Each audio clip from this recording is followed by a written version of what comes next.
Tired of the same old fonts in Premiere Pro?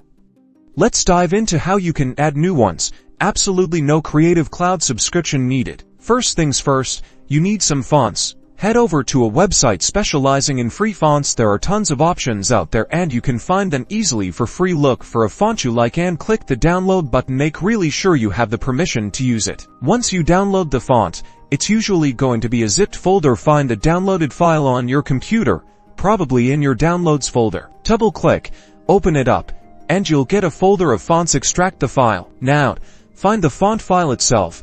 Double-click on it. This action prompts the operating system's font installer to open. Then, you just install it. It's time to open Premiere Pro. Create a new text element or select an existing one in your sequence. Go to the Effects Controls panel and find the text settings. In the font selection area, click on the font selector drop-down menu. Scroll through the font list until you locate the font you just installed. It might take a second to load, but once it's there, select it. And there you have it.